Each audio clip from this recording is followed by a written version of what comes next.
Jovem é morto ao tentar assaltar um salão de festas em João Pessoa. O proprietário reagiu e também com um revólver e atingiu a vítima, né? No Sertão, policial militar é baleado durante troca de tiros com criminosos. Informações dão conta de que tudo aconteceu, inclusive, na frente do filho dele, de 3 anos de idade. Volta às aulas da rede municipal de ensino não teve 100% de funcionamento de escolas e creches. E ainda, futebol, Campinense perde pela Copa do Nordeste e 13 não passa de empate diante do CSP. Hoje é segunda-feira, dia 14 de fevereiro de 2022. O Borborema Notícias está no ar.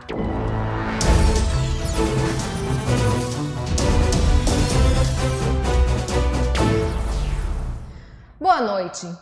Um jovem de 18 anos morreu depois que o dono de um salão de festas que ele pretendia assaltar reagiu à investida criminosa.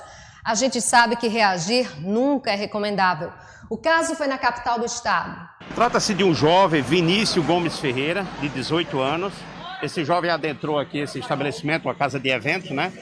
E depois que ele rendeu o proprietário, começou realmente depois uma troca de tiro, né? O acusado, que tornou-se a vítima fatal, né, o jovem Vinícius, ele estava de posse de um revólver calibre 38. Ele realizou os 5 disparos que continha realmente na carga desse revólver.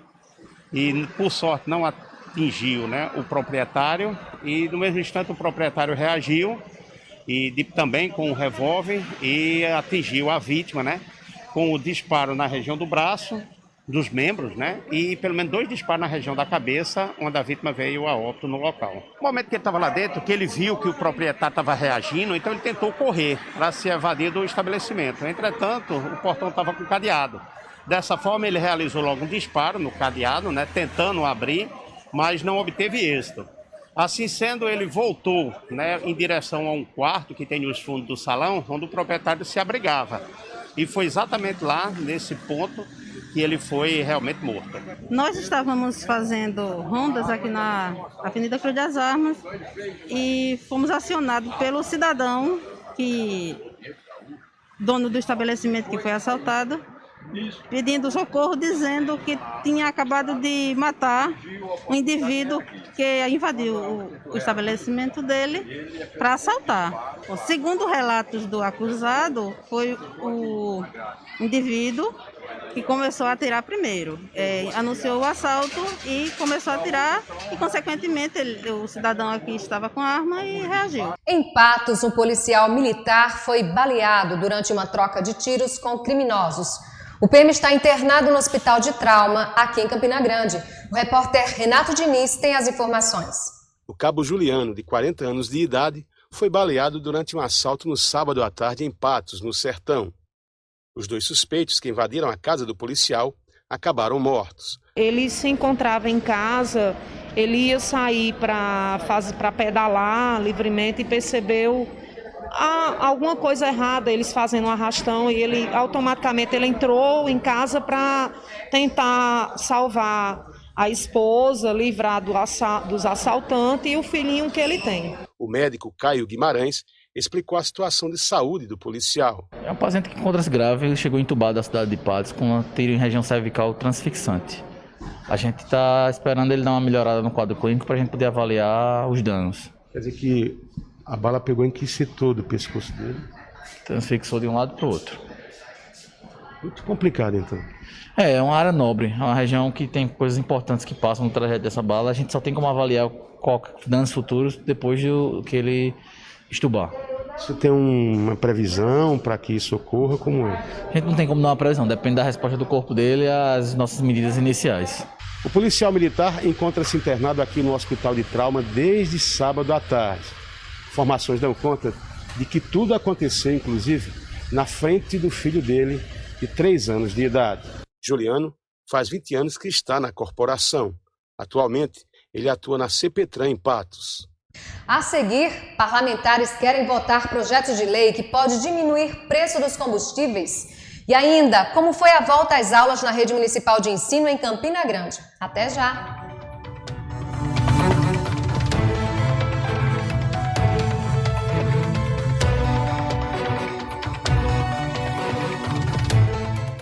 Agora a gente fala sobre política.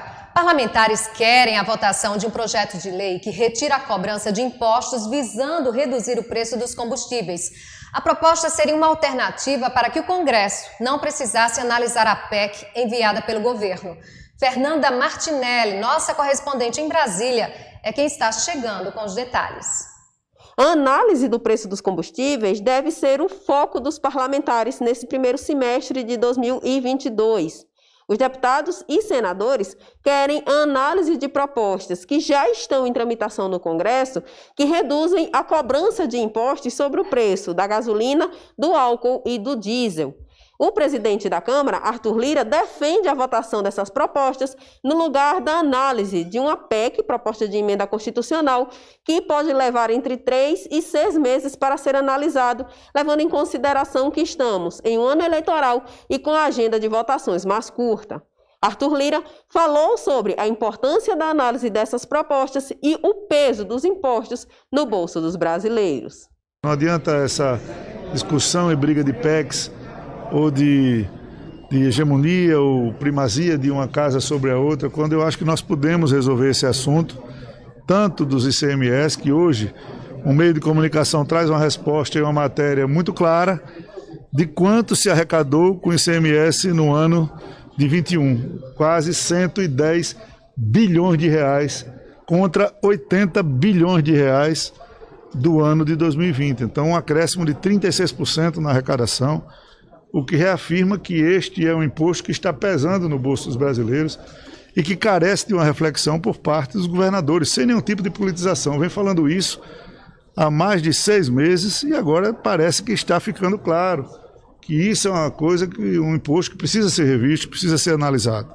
Hoje deve acontecer uma reunião entre o presidente do Congresso Nacional, senador Rodrigo Pacheco, e o relator das propostas que estão tramitando no Congresso, senador do Rio Grande do Norte, Jean Paul Prats.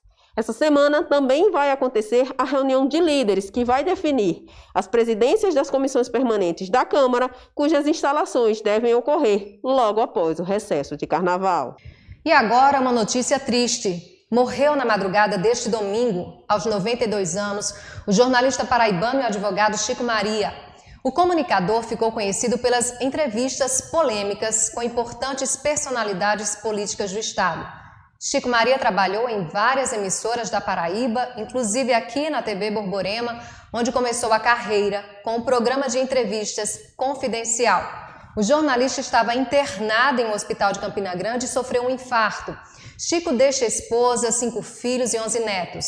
Em nota, o governador João Azevedo expressou pesar pela morte do jornalista e se solidarizou com os familiares de Chico Maria.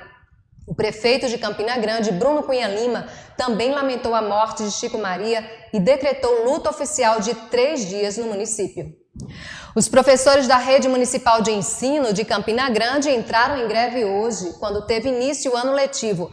A categoria reivindica um reajuste integral de 33,24%.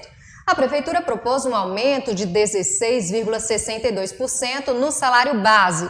Parte da categoria não aceitou a proposta e, por causa disso, não houve aulas em algumas unidades de ensino. Nas unidades que funcionaram, houve boa movimentação. Por enquanto, as aulas permanecem em formato híbrido. Com o coração apertado, Eliane veio deixar a filha de apenas 1 ano na creche. Foi o primeiro dia do ano letivo na rede municipal e também o primeiro dia de Maria Clara na unidade. Como é que vai ficar o coração da mamãe indo embora, deixando ela aqui? Ai, apertada. Hoje eu vim tranquila porque eu sei que eu vou levar de volta. Mas quando for deixar quinta-feira, meu Deus do céu, eu já chorei, o pai dela já chorou também, porque queria deixar. Mas Não vou chorar. É a necessidade, a gente precisa e a creche é o melhor lugar para a gente deixar nossos filhinhos pequenos. Mesmo ainda estando na pandemia, ela acha seguro deixar a filha na creche. Eu me sinto, porque levando em consideração a tudo que já voltou, por que não voltar à educação? Por que não voltar à escola? Todas as 150 creches e escolas do município retomaram as atividades nesta segunda-feira. Elas atendem cerca de 35 mil crianças. Pelo menos por enquanto, o ensino continua no formato híbrido. O nosso cronograma ele estabelece através do protocolo, que uma parte dos alunos vem durante a segunda e a terça, a outra parte, isso no presencial, na quinta e na sexta, a quarta sendo o dia de higienização, e aí aquele aluno que reveza entre o presencial e o remoto, quando está no remoto, assiste aulas através do Meet, de outras plataformas, também responde a atividades impressas, garantindo assim que nesse rodízio não haja interrupção do que é lecionado, do que é ensinado em sala de aula. A Prefeitura vai seguir vacinando as crianças nas escolas. O secretário explica que mesmo não sendo obrigatória a vacina, a adesão dos pais tem sido grande. O próprio Poder Judiciário tem entendido que o direito à educação ele é inalienável. A gente não pode proibir um aluno de vir para a sala de aula porque ele exerceu um direito à não vacinação. Então, é nesse sentido que a gente tem seguido, obedecendo inclusive o próprio Tribunal de Justiça. Agora, mais uma vez, reforço, é importante que o seu filho se vacine, a gente tem trabalhado nesse sentido e uma boa notícia é que a adesão tem sido imensa. Então, os alunos têm se vacinado, os pais têm ficado cientes que há eficácia na vacinação e isso muito tem nos animado. E o Banco Central liberou nesta segunda-feira a retomada das consultas a dinheiro esquecido pelos brasileiros nos bancos. O repórter Marcos Vasconcelos tem as informações. A consulta tem sido suspensa devido à grande procura e à instabilidade no site e foi retomada nesta segunda-feira. As pessoas devem consultar o site valoresareceber.bcb.gov.br, digitar CPF ou CNPJ e ainda a data de nascimento para descobrir se tem algum valor de algum resíduo de alguma conta bancária a receber. A estimativa do Banco Central é que 4 bilhões de reais sejam devolvidos a 28 milhões de brasileiros. Depois que você digitar os seus dados, vai aparecer a mensagem dizendo se você tem ou não o dinheiro a receber. Se tiver, vai ser indicado uma nova data. Nessa nova data, você consulta o mesmo site e aí vai escolher a forma de receber esse dinheiro. Agora, atenção para golpes, tá? A única forma de saber é realmente através desse site. É impossível conseguir através de e-mail, SMS, WhatsApp ou Telegram. Apenas no site valoresareceber.bcb.gov.br. Veja a seguir. 13 só empata pelo Campeonato Paraibano. E ainda, em jogo de 7 gols, Campinense perde e segue sem vencer na Copa do Nordeste. E agora vamos falar de esporte? Campeonato Paraibano. Tivemos 2 jogos neste final de semana pela 3ª rodada. Em Cruz do Espírito Santo, São Paulo Cristal venceu o Atlético de Cajazeiras por 2-1. Com 2 gols do atacante Anselmo, ex-campinense. E aqui em Campina Grande, no sábado, o 13 empatou com o CSP em 2-2. O Galo venceu a partida até os 50 minutos do segundo tempo e tomou o gol de empate. Vamos ver como foi. O jogo só melhorou a partir dos 15 minutos, quando neste lance, Júnior Mandacaru é derrubado na área. Pênalti para o CSP. O próprio Júnior cobra e coloca a bola na trave. O CSP desperdiça. Mas aos 21 minutos, o CSP abre o placar com o lateral esquerdo Fábio, que teve até facilidade.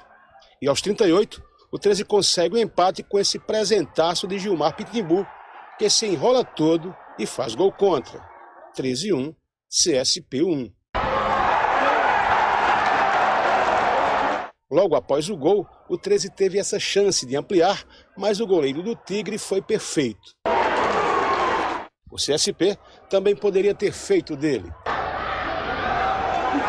No entanto, aos 44 saiu o segundo gol do 13. Olha só que jogada. Rafael Augusto para Marcos Vinícius e a conclusão de Carlinhos. É a virada alvinegra e finalzinho do primeiro tempo. No segundo tempo, teve essa chance logo de início para o CSP, que o jogador do 13 salva na linha. O Galo também teve um jogador expulso e pediu para levar gol. E esse gol surgiu nos acréscimos. CSP empata com Vanderilson aos 50 minutos. Final 2-2. você jogar contra o CSP, uma equipe jovem, uma equipe de velocidade, 11 contra 11 é complicado e 10 contra 11 ficou mais difícil. Eu acho que a gente suportou bem. Infelizmente, ali no final, fizemos uma falta desnecessária que foi pedida para evitar essas faltas e eles foram felizes e concluíram o gol. Eu acho que a gente lutou, brigou, os jogadores buscaram fazer aquilo que era para ter sido feito dentro do futebol, mas infelizmente o futebol tem dessas coisas. Agora é levantar a cabeça, seguir em frente, o campeonato aí tá aberto e a gente espera, né, melhorar, recuperar os jogadores para o próximo jogo. E pela Copa do Nordeste, o Campinense foi derrotado pelo Floresta por 4-3 em um jogo bem disputado do começo ao fim, ontem à tarde no Ceará. Logo aos 3 minutos depois do escanteio, pênalti para o Floresta. Olávio puxou o atacante dentro da área. Fábio Alves foi para a cobrança e bateu firme no cantinho. 1-0. Minutos depois, na cobrança de falta, Jô apareceu livre, desviou de cabeça, não deu para Mauro Iguatu. O Campinense reagiu. Na cobrança de escanteio, Olávio desviou de cabeça no cantinho para diminuir. O Floresta continuou se valendo das trapalhadas da zaga rubro-negra. Neste lance, Rendel ficou sozinho para marcar o terceiro para o time cearense.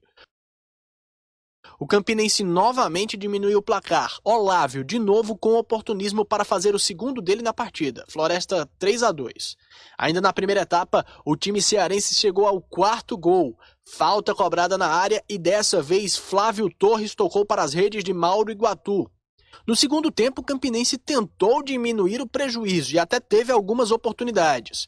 Mas o terceiro gol veio com Dione numa pintura na cobrança de falta. Só que já era tarde e não havia mais tempo para reverter a derrota. Floresta 4, Campinense 3. É final da edição de hoje do Borborema Notícias. Você fica agora com o SBT Brasil. Uma ótima noite e até amanhã.